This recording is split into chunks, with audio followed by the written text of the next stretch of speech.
Alright.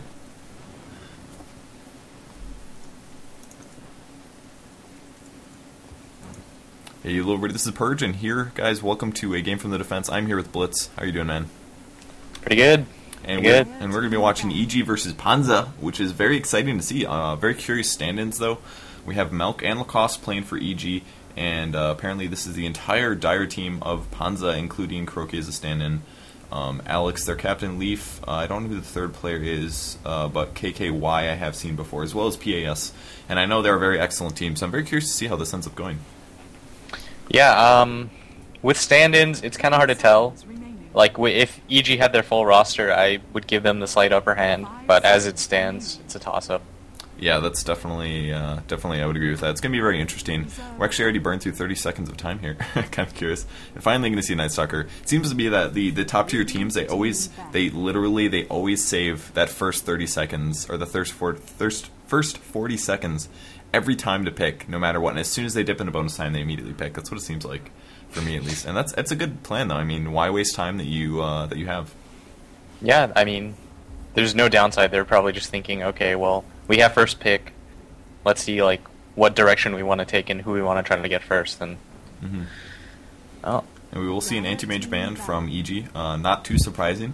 He's still considered by most to be really powerful, especially before Syllabear and some other pushing carries get thrown into the game, or maybe some harder stunners. Even something like CK can be decent enough at killing anti-mages in the early game. So for now, he's still well regarded as the most powerful carry in the game, but I feel like with proper pushing and things, it's possible to beat him, but it's easier just to ban him out and not have to worry about it. Yeah, the thing about anti-mage that makes him so hard to play against is if you pick a hero like Weaver to carry for you, or Void, if they have a terrible start, like they start 0-4 with little farm, there's little to no way that they're going to catch up. Whereas, just because anti-mage, all 4 of his skills are so useful, that if he has like a terrible start, you can make more mistakes with him and still get away with it. Yeah, and he is just so hard to kill. I mean, you can always just shut down those other carries, like you said. Even like a Weaver, who is kind of tough to kill, is still killable a lot easier than an anti-mage is. You can do stuff like sentry wards or trap him in with like prophet trees. That's really, really nice as well. So it's sometimes hard for him to get out, but anti-mage is just a pain in the butt. So we will see a Chen ban coming out of PANZER. I believe that's as a result of seeing Melk in the opposite lineup. EG has actually been playing Chen a lot lately, and every single game I've casted of theirs, at least in the last week and a half, they played Chens very aggressively and very well. But the first pick is going to be a Lich out of PANZER, and this means who's the magic hero that's missing? It's Nature's Prophet. Will EG pick him up? There's a really good chance. I would put him in the top 3 tier of heroes, but I mean, if EG has a strategy already in mind, they might just skip it because they assume they wouldn't get it in the first place, but we'll see. Yeah, it's kind of interesting to see. I don't know, I feel like Nature's Prophets are extremely powerful, played by good players, but I feel like it really does depend on the player. I mean, a lot of, especially in a pub, mostly talking about pubs here, but in a pub game, most players don't play him really effectively. They just kind of sit in the jungle and auto-attack, and it really is all about ganking, getting that global map presence in the early game while still being able to farm and things like that. So I don't know, we'll see if they end up picking him up, but they will actually pick him up down to a minute 10, so they're taking their time deciding, and they're going to go with a Nature's Prophet and a Windrunner. Yeah, there's almost no way that you can pass up Furion. Or Nature's Prophet, I should say, because they don't really have the secondary names. He's just too powerful. A 20-second CD makes him pretty much impossible to keep track of. He can gank any lane, make a tri-lane on tri-lane situation so much easier. It's just really, really good hero. Yeah. Yeah, that's definitely true. But if you can shut him down early, get a couple ganks off, or if his farm gets lessened, or maybe his early game ganks don't go well for him, sometimes it can be hard for him to have a good contribution to the game, but even if he does do well, it's a really, really heavily rolling ball. If his ganks are effective and he gets a really fast sheep stick, things are great. But PANZER is going to go for more of a pushing, or at least a semi-push or a possible push lineup. They do have a Dragon Knight as their semi-carry, and his ultimate is so good for dropping towers. And Enigma as well has actually been played by PANZER a lot, especially in the Gosu Cup when I casted them 5+ games, something like that. They used Enigma almost every single game as a jungler, ganker, pusher. Kind of trifecta of utility out of that hero. And not to mention his team fight is wonderful as well. So I really like the picks out of PANZER. Yeah, Enigma in general is just a really strong pick. You can put him anywhere, so you have a lot of versatility with the lanes. He can farm no matter where he is. He can deny tri-lanes. Just really excellent hero. And his ult provides, I mean, if you can get it off on like 3+ heroes, it's the most game-changing thing in the world. Yeah, really. Especially if you can get a full duration black hole off, man, that's like Christmas. It doesn't happen that often, but all you really have to do is catch those specific heroes. And if we look at the Radiant lineup so far, all they have for stuns is a Windrunner Shackle plus a Tidehunter ulti. So if you get something like a Black King Bard, he's gonna be absolutely fine so far, and that may provoke them to maybe bow out Avenge in the second round here. But I feel like they're probably gonna save those for more important heroes. And either way, I think their lineup is still really great. Yeah, they took out the AA here just for so they could continue the push, because the AA's ult is a nightmare to play against. Coupled with Tide's ult, it would pretty much just make mincemeat out of all the support heroes that Panzer has, and it's pretty good against DK too, because it stops the regen. Mm-hmm. And he usually does get a lot of regen. Most DKs nowadays seem like they go for a really fast hood, and that's because it complements their super high armor and high regen to make them extremely hard to kill. So I think that's very smart to ban out the A. And yeah, the minus regen is wonderful. The minus heal is wonderful. I can guarantee either Lich or Enigma is planning to get a mech this game. And very curiously, we're going to see a Dark Seer ban out of EG. I think this is smart. I feel like Dark Seer is one of the few heroes right now who's extremely powerful. But it's hard to fit him into a lineup, first of all, but takes a lot of coordination. But Vacuum, I mean, you could see some super effective uses out of that build, especially with like Chain Frost or even Black Hole, something like that. So I think that's I don't know if they were going to pick him necessarily, but definitely, Darkseer is definitely a good hero. Yeah, I didn't exactly know how he would fit into Panzer's picks. Maybe it was just one of those things where they've played against Panzer before and it's one of their more favorite heroes and they just don't want to have to deal with it, Mm-hmm. but... Yeah, that's possible. That's more likely what it is than not. Yeah, I would agree with that. And we do see a Void ban out of Panzer as well. It's going to be their fourth ban here. Fearing in a lot of ways, he is the second most popular carry right now, other than Dragon Knight, who is more of a semi-carry. But in terms of super hard carries, Void is definitely number 2, I would think. Weaver sometimes sees play, and who else am I missing? I'm sure there's a couple carries. But Anti-Mage and Void are definitely the most banned hard carries in the game currently. Yeah, and it seems like they just want the stronger team fight, and so conceding Tide was kind of bad, but giving them Void on top of that would just be a nightmare. Like, you can't miss Void's ult, and it would force a fight, and they want to just do a slow out push, where they have the stronger team fight if they get initiated on, and you don't exactly have that if you give them Void.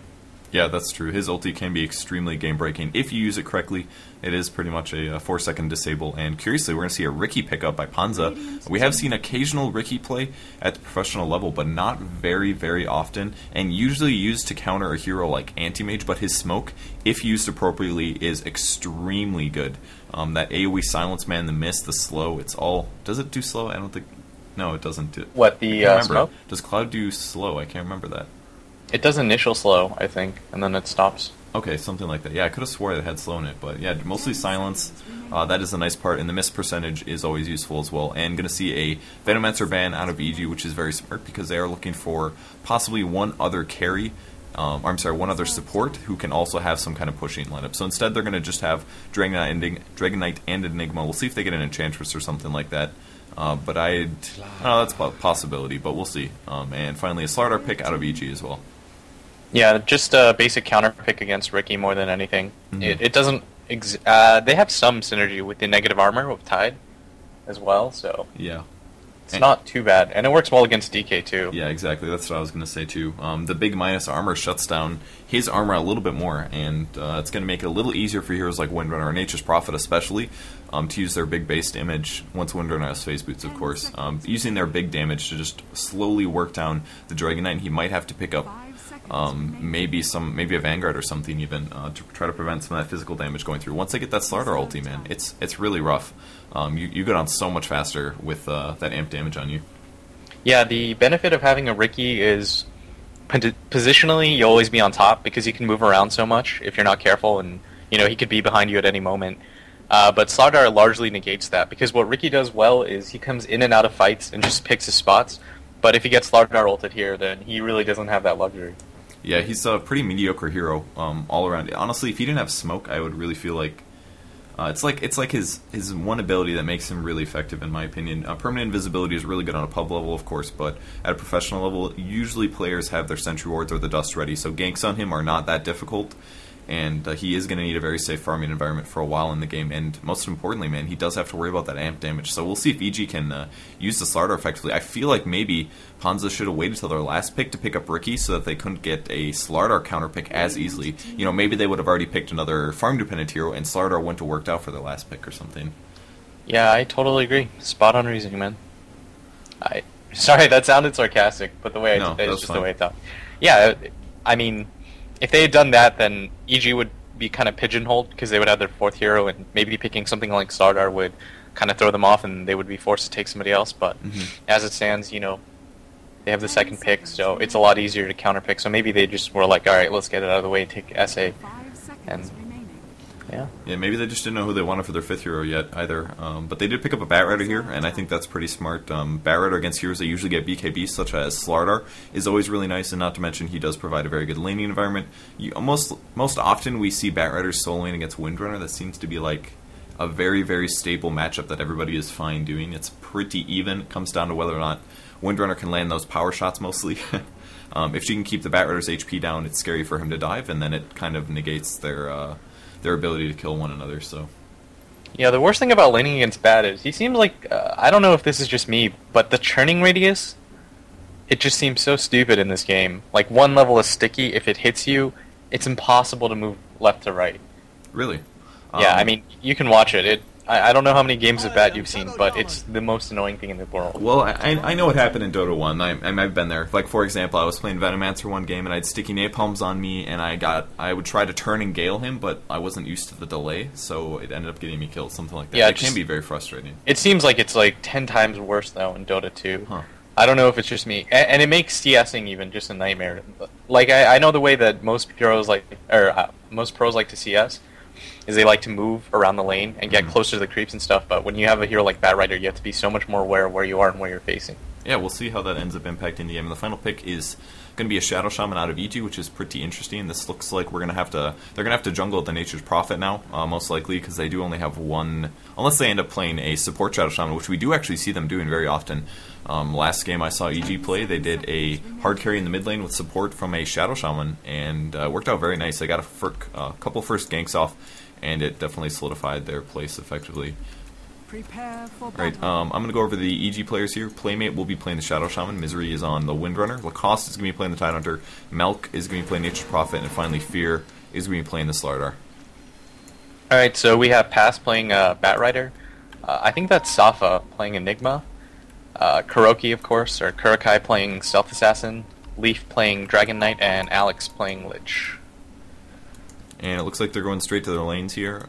They may be doing a Stealth Assassin Lich lane in the mid lane, which would be pretty cool. It looks like Playmate is going to be soloing. He's saving up for a fast bottle, 300 gold in his bank, and Misery going for a fast Basilius. Is he going to be doing... Is this going to be a dual lane? That would be very interesting with Fear here. Windrunner and a Slardar dual lane on town. Oh, they're going to tri lane, I guess, with Tidehunter as well. Very interesting. 30 seconds to yeah, it's actually not that bad. Having Windrunner as a support hero in general. She's got infinite range, doesn't need too many items because all of her skills are relatively effective, and she's impossible to get picked off. So I don't know about impossible, but it's definitely hard.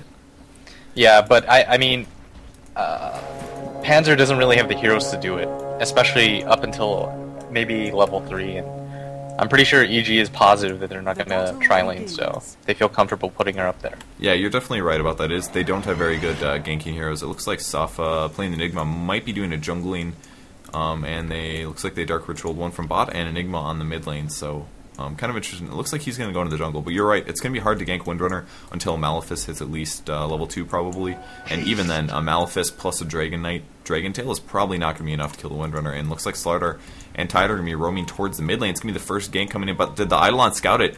Yes, it looked like they did. That was really lucky there coming in for PANZER. That's exactly what they needed. I mean, they're just trying to put the fear of God into this essay. They can't really gank him without being way too obvious about it, so they're just going to put pressure and let them know that they're aware of the situation. Yeah, I think that's pretty smart. And Kuroki going for a really fast poor man's here. He's gotten a Tango transferred him by the Lich, and the sacrifices have begun. but pretty equalish lane. We'll see how things end up turning out. A couple more levels, so they're going to need to do some ganks pretty soon here, but I think all the lanes are pretty equal, except for Leaf on the top lane. He's going to be soloing against a Slardar and a Windrunner, which means he's not going to get any CS at all, and that's going to be rough for their farm impact. Yeah, but he's gonna have Enigma, so he shouldn't actually die, and they do have offensive potential because they'll out-level them in the long run. Yeah, that's true. So as long as they can keep their HP up, they're going to be absolutely fine, and don't make any big mistakes. And Malk is going to be soloing against the Batrider, which is actually pretty dangerous for Nature's Prophet. He has literally no way to disable the Batrider once Firefly is on, so Malk has to be very, very careful with his positioning and make sure that he doesn't end up feeding here to Pass. Yeah, that's why I assume they picked up the Batrider, because they knew 9 times out of 10 the Furion, but they're going to go mid. Nice play by Kuroki. Drops the smoke immediately upon the shackles going on Lich, and all of a sudden the TP mid for Malk was a complete waste there, and he's going to have to slowly run back to the bottom lane. So that was a really nice play by the Stealth Assassin. Pretty cool contribution as a hard carry to be able to drop that smoke down and interrupt chain stuns like that. Yep. It looks like they're just focusing all their efforts on Kuroki. They're trying really, really hard to shut him down in the early game, and it's not really going anywhere. So definitely advantage Panzer right now. Yeah, Misery's going to take a couple good Eidolon hits. Those things hit really hard in the early game. But he's going to go back into the jungle, pop another Clarity Potion, and he's actually going to run out of mana here. Really rough time for Enigma. I hate when that happens to me. You run out of mana in the jungle and you can't spawn more Eidolons. And Lich, with an invisibility rune, is going to be getting into position on the mid lane, but still not like they're going to be able to make anything happen with this. With a level 3 Riki, it's not like you have huge damage contribution in the early game and on the bot lane. If we look at some CS, let's see how much Batrider has free farm so far. 12 CS only, surprisingly, but compared to the Radiant team, are they at a slight advantage? And the answer is yes, Dire team up to 500 gold advantage now. Yep, they're not going to be able to do anything about the Bat. They can't kill him even if Tide was to go down, and Furion doesn't do much, so yeah, they're definitely in kind of a weird situation. I would absolutely agree with that. On the top lane, Misery doing a little bit more harassing on Leaf. He is currently level 3. One skill of each. Doesn't bother spending the mana on the stun or anything like that. But there's the Wind Run going on Windrunner. A couple more hits on the Leaf, and he's going to take a little bit more damage. Slardar stunning some creeps here. Wanted some free CS. And other than that, Lacoste still babysit on the mid lane, but he's actually out of mana. So not really able to contribute. He does have a smoke, but that's about it. Tidehunter really can't do very much unless he has that mana. Yeah, but he needs levels, so it was probably the best idea to put him mid. He wasn't going to do anything top, because DK is just going to play passive aggressively, and you know, you need that level 6 as soon as you possibly can, so I think it was more just a sacrifice that Playmate had to make in lane with him. Yeah, it's too bad for him. Kuroki taking more nukes from Playmate, using that bottle to spam the Ether Shock as often as possible, and Batrider sitting on 700 gold. He's got a boots and a stout shield. We'll see if he goes for a really fast Blink Dagger. This is oftentimes what extremely free farm Batriders end up doing in the game. Kuroki really wanted to grab that rune, but it's going to end up being a regen. That's a huge pickup for Shadow Shaman. There's another Sprout going on Leaf on the top lane, but he had the Quelling Blade ready, and he's going to be absolutely fine. So far, very, very little contribution coming out of Nature's Prophet this game. Everybody has just been ready for it. Yeah, there's not much they can do in general. Dragon Knight has a Quelling Blade. Batrider, obviously, he can't die. The Bat can pretty much do what he wants, no matter how many heroes gank him. Unless it's a 4-man gank, he'll be perfectly fine. And to be honest, there isn't much Milk can do, so he's just trying to make things happen. And I feel like they're forcing it a little too much. Yeah, what is Malk's level compared to everybody else in the game? It looks like Playmate's going to get initiated on. There's the Malefice, and that's going to be it for Playmate. Lich gets the last hit, unfortunately, for Panzer there. They definitely wanted Riki to pick that up, but he did not get it. 2 levels of backstab currently, but effective first blood drawn there on the Shadow Shaman, who got a little overly aggressive. He's kind of had his way with this lane so far. It's not like they've had their ganks or anything, but he's had much better CS than Kuroki has, I assume. And finally getting picked off, so Playmate going in. Are we see Gush? He does have the mana. There it goes on the Lich. I don't know if they're going to get this kill, though. I'd be a little surprised. Now here comes the TP in by Prophet. This is going to secure the kill on the Lich. One more auto attack, and that's it for Lich going down. They will chase after Kuroki, but there are a lot of creeps in the way. And here comes the Sport TP by the Batrider. He is level 6. Nice shackle going on the Shadow Shaman. That's going to slow down the kill a little bit faster, but Playmate still in a lot of trouble. Malk trying to help out. Will they be able to do the damage to the Batrider? It's going to be so close. He does eat an urn, and you'll be running away. How is Playmate still alive? He pops his regen, full heal on him. Malk in a lot of trouble now. He's most likely going to go down. He does. Riki picks up that kill, but that could have gone way worse for them, I guess. I mean, they picked off Tide as well, so that's true. That wasn't too smart of a dive, especially for a hero like who went down? Lich? Lich was the first hero that died, yes. Yeah, I mean, he was 2 for 1, and you give XP and farm to Kuroki, and he should have treads pretty soon, too. Yeah, and that's definitely a rough time. When a rookie has power treads, man, he's going to be backstabbing you so hard, if you're out of position at least, and you can't stand there and just connect hits with him. And how's Dragonite doing on the top lane? He's up at level 5, 3 levels of Flame Breath, but he does have a Soul Ring, so he can CS pretty decently. But Fear's up to power treads himself with a Stout Shield and 150 gold, 153, so he must have just bought stuff. He's actually not too farmed, Fear, considering, and DK actually isn't too under farmed, so this is a good trade for Panzer. I feel overall that the lanes are just a lot stronger. They did a good job of picking around to negate the Furion for the most part. Yeah, I would agree. And Malk on the bot lane. He's only level 4 here. Technically had a solo lane, but Batter up to level 6. He's going to continue spamming that Napalm. He's up to 1,000 gold. Will he go for that Blink Dagger? Will we see in the next 4 or 5 minutes? But yeah, they're definitely... Panzer is farming really, really well right now, up to 1,000 gold advantage. And if you look at gold per minute alone, yeah, while Lacoste sitting at 87 gold per minute on that Tidehunter. I don't know if he's gotten any CS yet. And actually the mid lane is completely undefended as they go for a gank on the top lane. At least Lacoste is in position, but it's going to be a tough kill on the Dragon Knight. He is popping level 6. That's going to give him a little movement speed. He actually wants to be aggressive on Fear. Bad decision from him, but how is he supposed to know? The Gush comes down. He's taking a lot of nukes. Fear coming through, and the Malk coming in as well. He picks up that kill. That is such an unfortunate situation when you're like, I'm going to be aggressive just as they come to gank you, you know? I mean, he was just going to be like, okay, I'm going to hit him once, and then peace. Nothing bad could happen, right? Yep. But that was the worst possible scenario. And at the same time, they tried going on bottom Furion and Rasta, but it's pretty pitiful because there's no way that they can catch this bat. Just too much HP, and as soon as he pops the Firefly, they have to run back. Yeah, that's definitely true. Unless you can get like a Mega Shackle off. Even still, even if you got Shackles off, what's it going to produce? You'd need like Serpent Wards down or something like that. That's the only way you're going to get any usefulness out of that. And Ricky actually getting a really fast Wraith Band here. Going to help out his last hitting power quite a bit and give him a little bit extra backstab. But the top tower does go down to Slardar getting that last hit, which is a great pickup. And boots Basilius on Windrunner, Nature's Prophet at 1,000 gold. He's going to pick up boots himself and work towards a power treads. Yeah, and just pointing out, Furion actually isn't doing too bad for himself. He's got almost treads, he's picked up an urn, and he's not too under-leveled considering. Yeah, so I think that's the power that gank on Fear helped out a lot. That right there was about 280 gold, so yeah, he's not doing too bad at all. But you know, he could have gotten a lot more gank. Well, not that their heroes were good enough for it, but if their lanes were appropriate, you know, Nature's Prophet could have contributed to a lot of ganks in the early game that didn't end up getting them any gold. Yeah, it looks like they're going to take mid tower, just aggressively pushing down lanes with Furion's trees and Ross's wards. Good strategy. Yeah, I absolutely agree with that. The wards, will they get the last hit? That's the real question. And Shadow Shaman does get the last hit. Huge shackle on Lich. He goes down before getting a nuke off. And Kuroki is around, but he's still invisible and no dust on any of these heroes, apparently. They're not quite concerned with it just yet, but all of EG was mid for that tower, and all of a sudden they get 2 towers on the mid lane. Bot tower will be taking damage shortly from Barrier if he decides to push this, but he's only at 1,900 gold, so not quite picking up a Blink Dagger just yet for him, and Fear continuing to get the last hits on the mid lane. Yeah, and if you've noticed, EG is actually ahead now in total gold earned, so this is going to go really well for them, and I don't actually think that Panzer can effectively deal with this push, yeah. One's still bottom, one's still top. Well, now they're going to TP in, but... Yeah, they don't have the safety of something like a Beastmaster to just throw the axes and clear a creep wave. What do they have? They have Eidolons and Fire Breath. That's basically it for their counter push. Maybe Batrider deciding to use Firefly, but that's kind of a waste because if a team fight happens... Then you don't if have they throw Firefly. down Ross's wards, it's just a positional nightmare for Scourge. Or is it the Dire?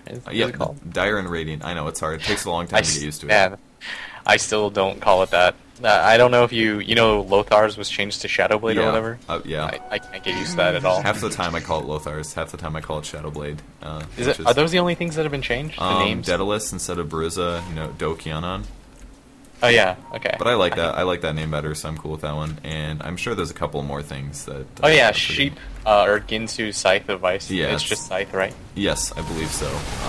Drum of Endurance is no longer called Django, because that was copyrighted. It's Reaver instead of Messerschmitts, which I think is adequate. And very due. I think that's about it. There's maybe a couple small things, but that's pretty much everything. Damn you, Blizzard. I know, why do you have to copyright stuff? It's bastards. Yeah, the panda thing, they can't make Storm a panda anymore. I think that's probably my least favorite change. I don't know. It doesn't bother me that much, but I didn't have a lot of emotional attachment to that hero. I'm curious to see Pandarian Brewmaster. If you were talking about Pandarian Brewmaster, I would... No, Storm as a panda was like the most adorable thing in the world. It just fit.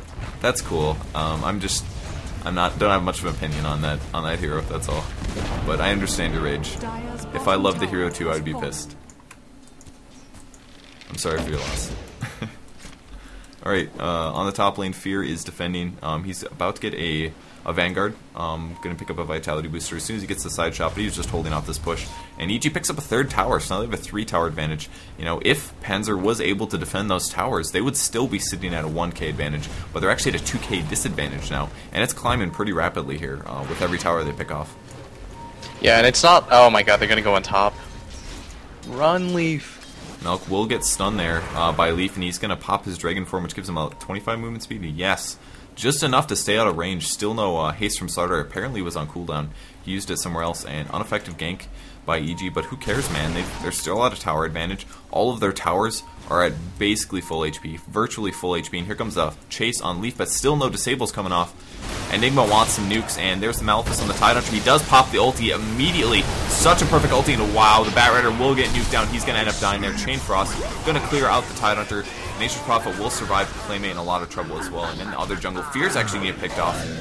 So pretty even trade, 2 for 2 so far, but can Playmate survive? No, not at all. Kuroki is going to easily be able to chase him into the corner and pick off that kill. So the Dire team actually coming out in the lead there, despite Batrider getting destroyed, and the really, really good Tidehunter ulti.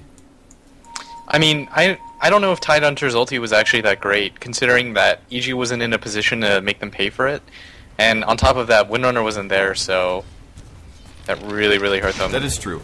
He did hit a bunch of heroes with it. That was the main part, and they did burst down the Batrider before he could really contribute to the team fight. But in a lot of ways, you're definitely right. They didn't have the follow up from the big stun coming out of the Tidehunter ulti. But it was close. I would say that team fight was definitely close. But Dire team getting the slight upper hand. Have they actually had any Dust or Sentry Wards yet? Seems like Ricky is just.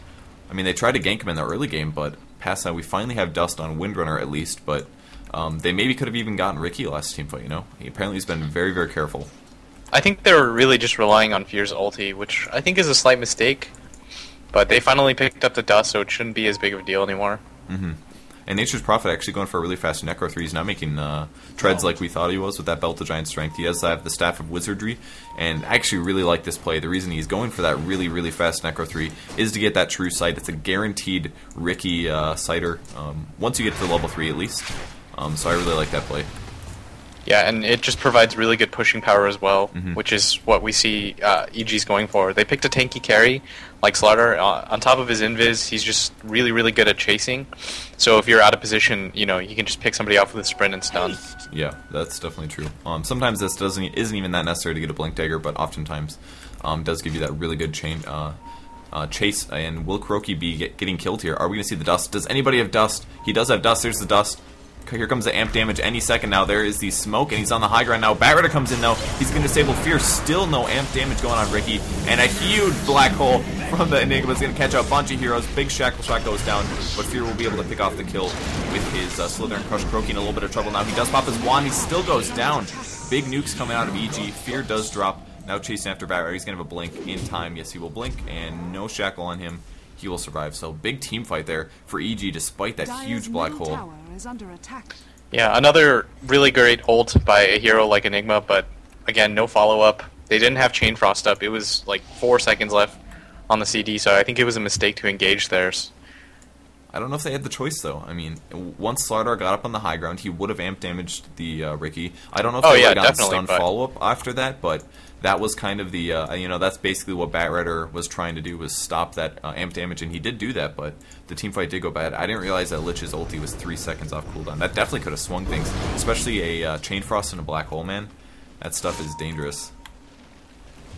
Oh, by the way, yeah, you can use other broadcasters' views. Yep. Did you know that? So you can click on other heroes. I've been doing that all game. Okay, somebody had mentioned it in chat, so I wasn't... Yep, I basically, every time I notice that I can't click on another hero, I have to change the camera view. It's very frustrating, but they'll fix it eventually, so... Not too large of a video. Yep. And it looks like Ross is also getting A Necrobook, do you see that? Really? He has a Staff of Wizardry and a belt. Windrunner A almost giant dying. She's gonna live. Let me see, Rusta, where are you at? Wow, yeah, it does look like he's gonna do that. That's actually pretty cool. If you think about it, they could just cycle Necro 3s, because the auras will still apply then. They could always have those Necro 3 auras, which are part of the really nice points. Is that they give a movement speed and an attack speed aura, so that way they could have permanent True Sight by cycling those 2 items, which should be really cool to see. So I don't think that's a bad idea at all. And either way, I mean, it's a very, very good item, no matter what Necro 3. If you use it correctly, it is super powerful. Oh my god, Ricky's so under farm now. He's Really? picked up treads in like the last 6 minutes. He had that top when he killed Rasta at the side shop. He hasn't gotten a lot of gold since then, but I know he's had those treads a while. He just hasn't gotten a lot of farm since then. They've had all these team fights and stuff, seems like, and all the ganks on him. He hasn't really been able to sit anywhere and farm. But I think that's partially because DK's been on the top lane the whole game. He's doing the top farm, and Ricky's kind of splitting mid and bot. Yeah, but neither of them really have farm. Yeah, that's true. The main issue right here. Ross is almost at his first Necrobook, and Furion already has his. Yeah, but that's mostly the towers, 3k gold advantage Yeah. right there. If the Dire team had that, but wow, initiation on Playmate on the top lane. He does actually drop the wards. Leaf is going to die to these wards, I think. No, the wand is going to keep him barely alive. I think there's going to be chase, but Malk will get picked off a little over-aggressive on his dive in, and yes, Dragonite's going to absolutely survive here. Croaky's going to farm up the wards, which is a big pickup for him, and with his poor man's shield, he's tanking those no problem at all, so huge pickup there for Panza. Yeah, but at the same time, Yuji's going to pick up bottom, it looks like. At the very They're least, still they're going to do a top, lot to it. Yeah, I'm pretty positive they're going to take it. There's no way they can defend it. 3 people TP'd there. It looks like the Enigma isn't even going to bother running down. He's still just jungling, so... Ooh, they do back off. They didn't quite feel comfortable. Pretty interesting. 600 HP. They would have had to wait for the next creep wave, and it could have been dangerous, because Slardar would have had to tank it. It would have been horrible, because he did have a Vanguard, but they do decide to back up, and he's going to find a haste rune, which is pretty nice. Doesn't have to rely on sprint to initiate, which is always a very nice thing, because then you don't have to worry about that extra damage that you take from it. And Ricky now in the top lane farming. Yeah, it looks like EG is gearing up to take bottom tower, though. They just want to keep applying the pressure, so the DK and the SA don't really have lanes to farm comfortably. And we have Fear Invisible looking for a stun on one of these guys. There's a haste on Playmate. Sprint as well on Fear. He wants to go in on the Lich. Are they going to be able to pick him off? There's the Shackle as well, and yes, last hit goes down. No ulti from the Lich. He gets out of position, but little did he know there were Invisible Heroes ready to go. And now they're going to take this tower for sure. That's going to be a 5v4 if the Dire team wants to fight it out, but they're not going to. And now Panzer is going to move into a 4-tower lead after this glyph does get popped. Maybe they can take mid as a response, but I'd be surprised. Yeah, it looks like that's what they're going to try to do. They know they can't really defend this push, but Playmate has his ult up, so it looks like they might actually just go for the tier 3 tower and try to get Raxes really, really quickly. Yeah, that's possible, and I think that'd be very smart. The Fire actually doing pretty good damage, but Serpent Wards get dropped. What level are they? Just a level 1 Serpent Ward, but the Glyph is gone, and they're taking damage. Here come the TPs now. Fear's actually, I'm sorry, the Dragonite's going to take a power shot, which is going to force him to pop his wand a little bit there, and a lot of damage being done, but they're going to take this tower down. That is huge for 19 minutes in the game. Once that tower is down, they can just stand on the high ground here and slowly but surely work down the melee barracks. Yeah, and Mech has already been piped, so Tide is just going to run in here. Go Yeah, Tide. they are looking for the initiation. Tide is getting ready to go. There's the Chain Frost coming in. Is he going to get the ulti off? It's going to be close. He does get it barely. Catches only 2 heroes, but Bat Rider also falls. Melee Barracks is down, and EG is now in a huge advantage. The farm is just going to be so decreased for Panzer for the rest of the game because that Rack's being down. Yeah, they do get Rasta in return, but, I mean, they lost to Rax. It's not really a good trade. And And Croaky- interestingly, do you see Croaky's Yes. item build? I saw that red fuzz, and I was like, oh my god. Mask of Madness has seen a lot more play on high levels lately, actually. A lot more. If you use it correctly, if you pop the Mask of Madness when you're in a hero advantage, it can be good. It definitely increases your damage by a crap load. But the downside is that if you're in a situation where the team fight's equal, the bonus damage from it is just really dangerous. Yeah, and combined with the amp and a lot of bursts that they have, I don't really know if I agree with the choice. Something like a BKB might have been better in the long run. But we will see. Croaky's one of the best players in the game, and he definitely knows how to play. So if he can use it at the correct situations and not use it at the wrong situations, then it's going to be absolutely fine for him. Maybe he could have gotten better usefulness out of something else, but we'll see if he ends up getting good use out of it, like we said. They are at a big loss right now. I mean, they're a big tower disadvantage, 5 tower disadvantage. One of their melee barracks is down at 20 minutes. It's already going to be an uphill battle, so maybe that's what he's trying to do it for as a gamble. Yeah, and Furion actually picked up his Necro 3, so he's pretty much caught up in farm completely now. That's big. And it's going to make life incredibly impossible for Kuroki. Yeah, Playmate getting initiated on. And there it is, man. Popping that Mask of Mana. It didn't do a lot of damage there, but it was a 2v1 situation against a squishy hero who has to cast spells and gives him that movement speed. It does increase the amount of attacks you get off, especially because it's not just about the attack speed, it's also about that movement speed. When you're a melee hero who is chasing after somebody, movement speed increases your damage a lot because you don't spend as much time running to catch up. Yeah, the large issue I have with it is if he gets caught in Tide's ult, he's going to die so quickly because he's going to be the priority hero to kill. So that's my only issue with it. I do see the possible benefits though. Yeah, especially with the Necro 3 now, it's gonna be very easy to see him in those team fights and pick him off when they do want to do that. And now EG gonna be roaming through the Radiant jungle. There's only one outer tower left up on the map. PAS is continuing to defend the bot lane, but he does have that Blink Dagger, but unfortunately Batrider really hasn't been able to contribute much to the game so far. He keeps getting picked off at the beginning of the team fights. Despite having that Blink Dagger, he didn't opt for tank, and the nukes are just dropping him really fast, which is very curious. Usually you see Batriders do a lot better when they get that really fast Blink Dagger up. Yeah, I think he got the Blink Dagger at like the 14-minute mark, and since then he's farmed a wand and 800 gold. So I don't think he exactly anticipated being shut down this hard, but nevertheless, he's going to have a rough time, and it's not going to get any easier. That's one of those heroes that can snowball really, really quickly, but if he gets shut down like this, like he has in the mid-game, he just kind of teeters off. Yeah, I would agree with that. It is rough playing some games with him. If you don't do well in the early game, or moderately well in the early game, it can be really rough. There's the top tower, Ricky picks off the mid tower, which is going to go a little bit towards giving them an advantage. And Ricky's now at 2,500 gold. He's very farmed here. Possibly going to jump on Malk. He's thinking about it. Are we going to see the blink? Will he pop the Mask of Mana? The smoke is a little inadequate here, and he will immediately back off. Malk only taking 2 hits, and they will pick off the top tower in a second as soon as Malk ends up remicroing those Treants to tank it up, and Fear is sitting fine with the hammer and the Ogre Club. He will be getting a Black King bar, but he's still about 800 gold away.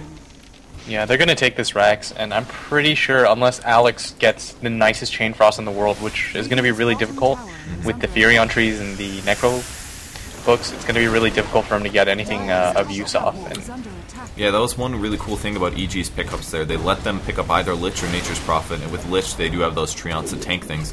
Do we see a team fight yet? No. Leaf's going to take some damage. Batrider goes in. He's going to grab the Tidehunter, but then the nukes are going to come through, and Batrider looks dead. Wow, huge ulti out of the Tidehunter, and Ricky actually doing some pretty good damage. The Enigma Black Hole's going in, and will Akos get picked off? Yes. Kuroki using that Mask of Mana to pick off another hero. Slardar now jumping on the Lich. Lich taking a lot. He will go down as well. And EG winning the team fight. But still a 2v2 situation. Kuroki at 1100 gold now. He does have his Yasha. And is he going to be able to defend? Probably not. I'd be surprised. But Serpent Ward's going to take off the melee barracks. Yeah, this wasn't a good trade for them. It was 2 for 2, but they're going to lose 2 sets of racks here. And, you know, it's 24 minutes in, and they only have 1 set left to go. The range barracks at bottom don't really matter. It's really only the melee ones. And what this does is it puts the pressure on Panzer to do something. They actually, I think they can't play defensive anymore. The longer that they do this, they're just going to get sieged down by Ross's wards. So as a team, they just have to make the decision to go. Yeah, maybe, what would you do in this position if you're this far behind? Because they're at an extremely far back position. Maybe a lot of smoke ganks or something like that? Yeah, I mean, that's the only thing they have to, they can do, really. They have to get a smoke gank and then just push out hard. Because with a hero like Furion, if they actually just go as 5 and they don't pick somebody off, then they're just going to get backdoored. With a Necro 3 and his Treants, he's just going to push so much faster than they can. Yeah, that's definitely true. I love Windrunner's Arcane Boots pick up this game. You don't often see Arcane Boots on Windrunner, but when you have a hero like Slardar on a team who runs out of his mana pretty fast as a strength hero, I love getting extra Arcanes on your team, so I think that's really smart. Yeah, Lacoste normally Untied would be getting the mana boots, but it's clear that he's the priority target for Panzer to try to pick off, so he just went really, really tanky items, so really, really smart choice by Misery. Yeah, as tanky as a support hero can afford, which is pretty much treads, a wand, and a cloak. That's very, very common. Like, I have no money, but I want to not die. He's actually going to pick up a ring of health. He's going to be going for a pipe this game, I think, which is going to work out pretty good. Ricky's backstab is almost all physical, so he could still die pretty fast here, especially if his armor is low. Yeah, it's mainly just for the chain frost. Yeah, that's true. And they need somebody to farm a pipe, and he's going to be the guy to try to do that with this farm. Yeah, he does pick up a ring of regen. That's towards this pipe, though. And here comes the Firefly. It's going to slow down the creep wave. Well, that's like we said, man. That's the only way they can stop the push. They don't have enough counter-pushing heroes other than that Breathe Fire and that Flame Break. Yeah, you really need spammable long-range spells to do anything about this kind of push, but they just don't have that. I mean, they're going to have to engage out of base. If they let him just plant the wards again, they're screwed. There's nothing they can do. Ooh, Lich running in, but getting sheeped immediately in the Black King bar. Wow, Lich doesn't even get the Chain Frost off. Huge mistake by him. I don't know if that was a misclick or what, but dragging everybody into the smoke is doing decent damage. Croaky trying to pick off a few heroes. He's looking for his targets, but he's completely out of mana from these Necro 3s, draining all of his mana here. And there's the Shackle. Croaky now in a lot of trouble. Mech gets popped as well, but the nukes are too much and he drops. 3 heroes are down, and that's going to be the end of the game. EG is easily going to be able to finish off the Mega Creeps. Even Enigma's not going to make it back to his fountain. Maybe. Yep. No, they're not going to go. I mean, it doesn't matter at this point. They're going to have Mega Creeps. Yeah. Definitely true. Wards have just now been placed on the mid lane, and Necro 3 pop as well. I assume that's Necro 3. Yeah, Necro 2 on the Shadow Shaman, but it doesn't matter. Once this tower goes and the Rax falls, EG's going to pull out the win here, and very, very well deserved. Very high aggression. They took all those really fast towers and kept the advantage going from there, and there wasn't a whole lot PANZER could do about it. He's going to get the chain off, but Barely. shouldn't do too much. It's a lot of creeps. Mask of Madness doing a lot of work, that's for sure, but he is actually invisible. He didn't have an amp damage on him, so he's going to survive there. No, there's the amp damage. Oh, there's the Sentry Ward, barely outside of range. Or barely within range. Biggest black hole of the game. He's got it. It's game changing right That's here. what they needed, man. Yes. Gonna catch a few heroes, but the creeps are gonna kill him, I think. Are these all... No, these are just like regular creeps destroying Enigma here. Wow. Poor Enigma. He had really nice holes in this game, but they were being pressured so much that he couldn't pick up any good tiered items. Yeah, that's true. You know, once they got that tower advantage, they just kept pushing, and that is the call sign of a really, really good team. So they definitely deserve that win. Good game. All right, thanks for watching, guys. This is Purge and Blitz casting the wrong tournament. The defense here, EG versus PANZER, and they're gonna pull out the win here with very good play. And I think that's it for today. Unfortunately, there's no more games to cast, but we're gonna have more coming for you guys in the next couple weeks. So please stay tuned. If you want to follow me, go check out my YouTube channel. It's youtube.com/PurgeGamers, and then that's PurgeGamers on Twitter. Where can they find you, Blitz? Nowhere. Nowhere on the internet. That's great. Nowhere. You should really make something, man. Man. I don't have a Twitter. Well, make like a Facebook fan page or something. Like you play in a pro tier, you play on a semi-serious team, at least. No, we're pretty awful. Well, alright. Alright, if that's how you want to do it, that's fine. But I love you. Alright, thanks for watching, guys. We appreciate it, and we will see you guys next time. Bye.